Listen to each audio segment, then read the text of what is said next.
Leitura de um conto do padre Fábio de Mello, que está no livro Mulheres de Aço e de Flores, da editora Planeta. O título é A Primavera. Eles eram dois. O mais velho era também o mais robusto, o mais vistoso, o mais alto. Trajava roupas de acabamento fino, pisava no chão com sapatos visivelmente caros e demonstrava intimidade com as palavras. O mais novo era também o mais tímido. O porte do terno não merecia atenção. Nele, o mínimo de palavras, o olhar baixo, quase sem expressão. As mãos no desajeito, mãos sem pertence, sem futuro feliz, e as pernas no balanço descompassado, denunciando que não gostariam de ter chegado. O sapato era sem nenhum atrativo estético, um sapato feito para durar e só. O mais velho tinha bigodes, o mais novo não. A cara limpa lhe conferia um jeito de rapaz que ainda não sabia o que esperar da vida. O bigode do outro lhe trazia uma seriedade que parecia garantir a prontidão para o casamento. Talvez seja por isso que papai o tenha escolhido para ser meu marido. Numa tarde de domingo, quando os ventos frios prolongavam o sepultamento das cigarras, chegou o anúncio que eu me casaria com o filho mais velho de Estevão Bittencourt. Disse que o rapaz voltaria de São Paulo para arrumar uma mulher que lhe dispensasse os cuidados de esposa. Eu ouvi a notícia calada e calada permaneci por uma semana. 2 meses depois, quando o calor de agosto ardia nas cores vermelhas das tardes e intimidava minhas caminhadas pelo coreto da matriz, o dito rapaz chegou e trouxe o irmão mais novo, Alberto. Quando os dois homens cruzaram a soleira da porta principal, eu senti as carnes se desprendendo dos meus ossos, sensação que parecia antecipar o meu destino de ser imaterial, de perder-me nas poeiras do mundo. O olhar perdido, sem distinção e ainda cheio de dúvidas, durou 1 minuto. Eu olhava os dois e não sabia qual deles seria o meu marido. Embora o mais velho fosse portador de uma postura avantajada e ocupasse a centralidade da sala, os meus olhos se ocupariam foi mais no mais moço, o mais franzino, que timidamente encostou o corpo na cristaleira próxima da janela da sala.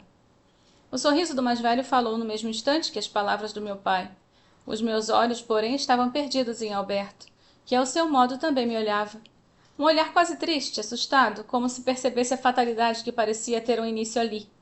A fatalidade, em partes, dia a dia, prolongada no tempo.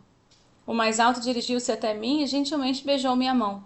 No gesto de abaixar-se com cavalheirismo, pude ver os olhos do Alberto, que, posicionado na mesma direção do seu irmão, parecia emprestar-lhe o rosto. O rosto que se abaixava dava espaço para eu ver os olhos que me fascinavam. Enquanto eu recebia o beijo de um, o coração desejava o beijo do outro. Eles eram dois. O meu coração era um só, indiviso. Experimentava naquela fração de tempo a totalidade de um amor sem história pregressa. Um amor maturado, mas sem passado. Inaugurado há pouco tempo e já fadado à desgraça que marcou os grandes amores que a humanidade já conheceu. É possível amar alguém assim com tanta pressa? Pensei. Mas eu não havia pensamento a ser racionalizado.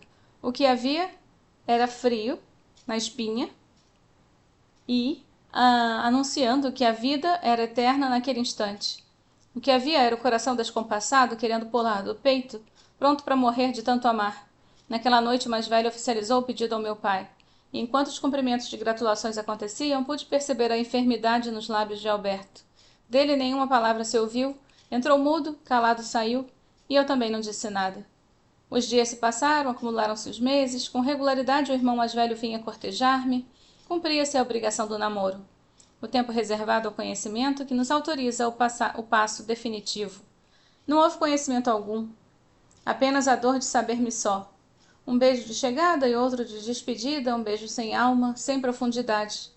Apenas o roçar de lábios em exercício de caridade. Nenhum toque me despertava os sentidos. Meu corpo preservado não sabia desejar aqueles braços fortes. Ele suplicava, era pelo encosto suave das mãos de Alberto. O mais velho era advogado renomado. O mais novo ocupava o seu tempo como atendente de tabacaria domênica. Sempre que podia, eu arriscava atravessar a rua Domingos de Freitas para observar as miudezas da vitrine. Era ali que nossos olhos se encorajavam para um pecado do encontro. Não havia dissimulação, a vitrine nos congregava.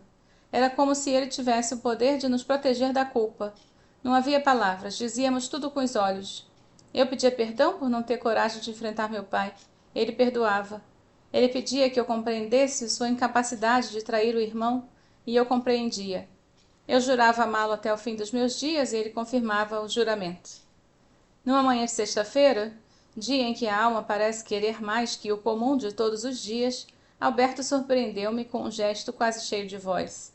Vendo que eu atravessava a rua para ficar diante da vitrine da tabacaria, correu, estendeu os braços para dentro da vitrine e retirou um retalho de tecido, deixando à mostra um coração de chocolate que tinha uma tira de cetim carmim com os seguintes dizeres: amo você e vou amar você toda a minha vida. Eu sorri, ele também, um sorriso único, dado ao mesmo tempo, cheio de tristeza. Os meses avançavam, minha mãe cuidava dos preparativos para o casamento, e no dia de experimentar o vestido eu emprestei meu corpo. Olhei-me no espelho e quis o esquecimento da vida. A imagem refletida era uma traição à verdade mais oculta.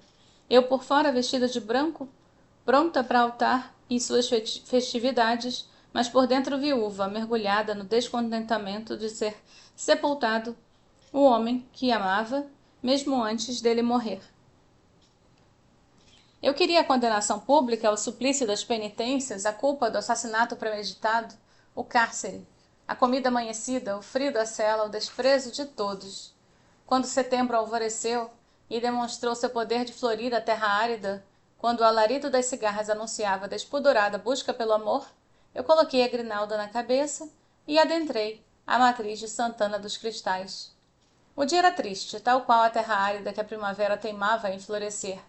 O meu sorriso era mudo, tal qual o corrimão onde Padre Isidoro escorava o corpo vencido pelas artroses.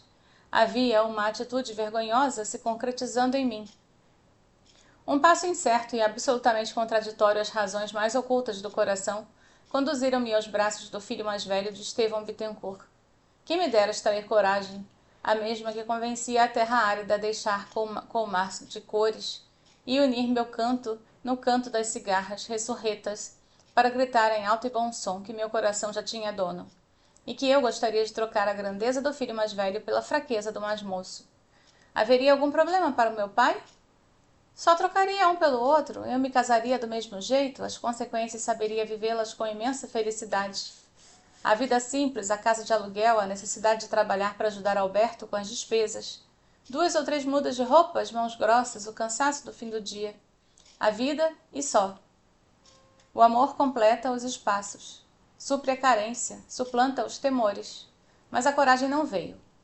O sim entre dentes confirmou minha covardia e desde então a desesperança tornou-se minha companheira de toda hora.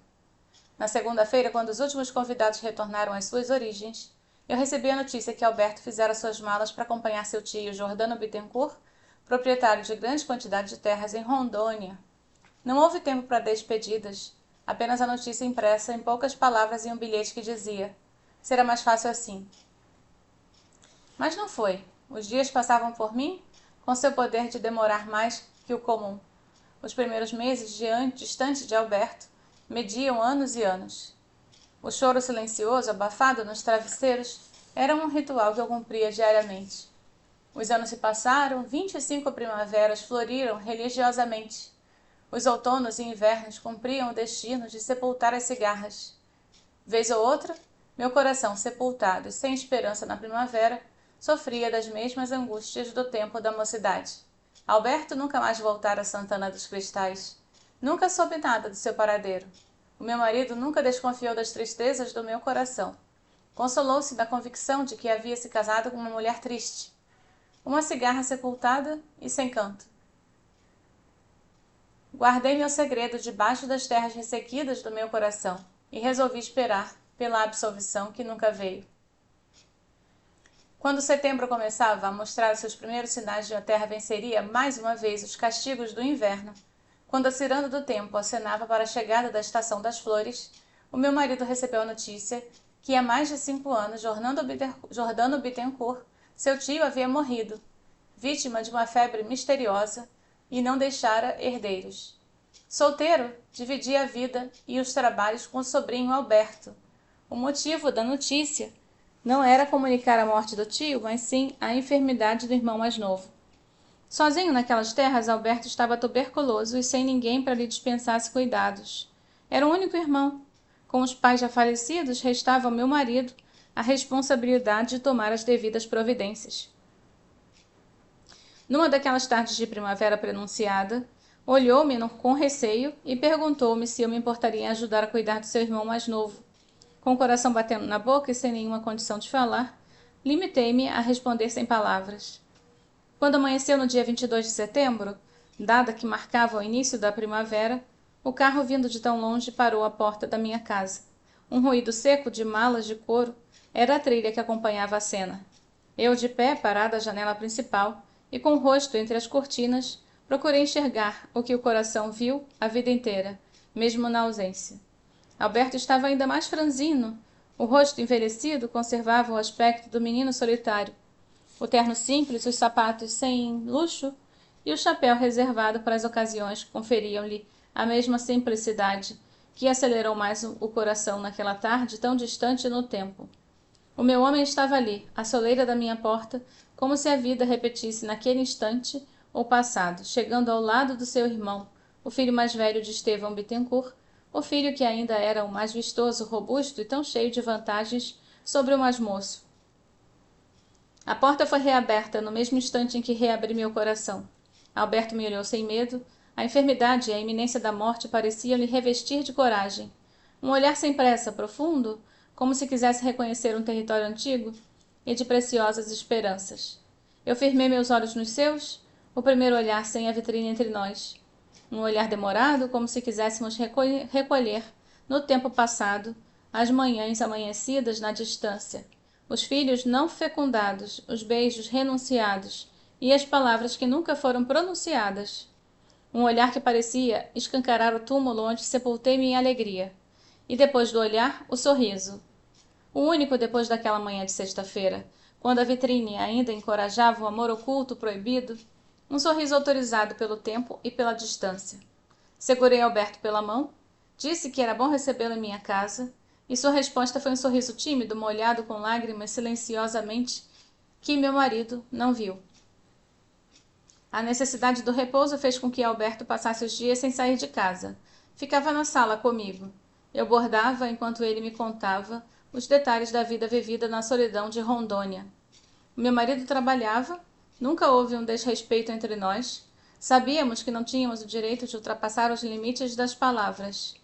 Nós nos amávamos na solidão da carne e no silêncio das intenções. Não havia toques, senão os inusitados, ocorridos na entrega de um prato de sopa ou até mesmo numa ajuda para chegar até o quarto. Para mim, não importava. Eu havia aprendido que o amor não carece de presença para existir. Eu passei a minha vida inteira distante do homem amado, e agora, tê-lo assim tão perto, tão ao alcance dos olhos, já era demais e suficiente para mim. Conversávamos horas e horas. Quase nunca tocávamos nos motivos dos nossos sofrimentos. Era uma forma de preservar-lhes a sacralidade. Certa feita, enquanto estendia as mãos para lhe entregar um copo de leite, ele olhou-me com ternura e disse que já poderia morrer feliz. E assim foi. Quando a primavera cedeu lugar aos calores do verão, Alberto se despediu de mim de forma definitiva. A tarde era bonita e ensolarada. As cigarras gritavam na alegria descompassada da sua ressurreição gloriosa. Ele estava sentado no sofá. Pediu para que eu chegasse mais perto e segurasse pela última vez a sua mão. Eu o fiz. Ele sorriu e perguntou: quer que eu dê algum recado a Deus? Eu olhei com lágrimas nos olhos e lhe disse: sim, diga a ele que ele é injusto. Sorrindo ainda mais, do mesmo jeito que me sorriu tantas vezes naquelas tardes da nossa única primavera, ele completou: não, ele não é injusto. Ele me permitiu morrer ao seu lado. Vir morrer ao seu lado. E foi então que Alberto se despediu de mim, com uma frase que ainda hoje não aprendi a esquecer. Olhou-me com profundidade e disse: uma vida inteira sem flores não é nada diante de uma única primavera florida. E depois foi perdendo o sorriso, apertou minha mão, suspirou e morreu.